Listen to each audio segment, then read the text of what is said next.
This is the Deseret News National Edition, when your family needs to know more. Good morning. Welcome to our program. I'm Dave McKen. Nelson Mandela is one of the most recognizable names on the planet. The former South African prisoner and eventual president left a legacy of peace and persistence. I caught up with his grandson, who has the goal to keep it all going. How powerful is that last name of yours? I was in Malaysia the one time and I saw this kid with my granddad's face on his shirt. And I went up to him and just said, what do you like about that guy? And he said, I just like his hair. I think it varies from place to place, but I've always been surprised. We were out in Provo last night and I showed someone my driver's license because we were going in to play pool at this bar, and he was like, Mandela? You related to Nelson Mandela? And I was like, yeah, it's my grandfather. Do you get tired of that? No, I mean, it was just interesting to see someone so far away from, South Africa ultimately, and, in the middle of Utah, really, with such affection. You just basically like, that guy's the dude, Did you get much time with him, or is he just too big? No, I mean, I think that was the unique thing about him, particularly with his grandchildren. He always made effort. He would call you out of the blue on a kind of, weekly basis and say, how's your homework going at the end of the day? How's school? How's sports?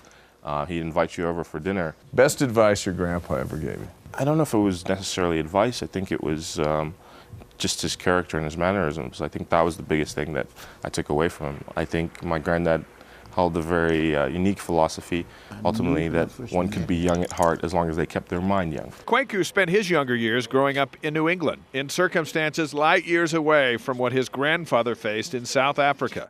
My entire family was killed. But he's using his American education to make films, and his famous last name to spearhead Africa Rising, to continue his grandfather's legacy. The focus is to change the global perception on how people see the continent at the end of the day. That it's not just starving, babies or disease. Ultimately, it's not poverty or corruption.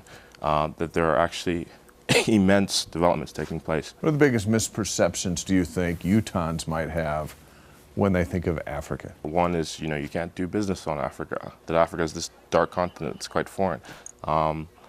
That there's a lot of refugees that come from Africa, and I think right now with Ebola at the end of the day is probably the whole thing of Africa can't take care of itself, which is the furthest thing from the truth.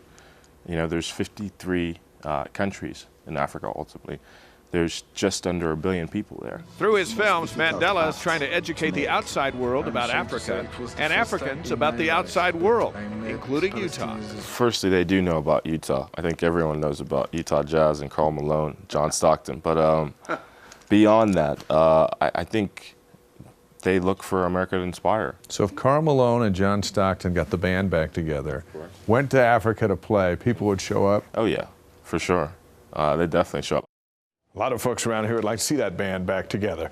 Mandela's most recent film is called Beyond Right and Wrong, Stories of Justice and Forgiveness, and debuted at Sundance last year. He was in Utah recently to speak at Utah Valley University.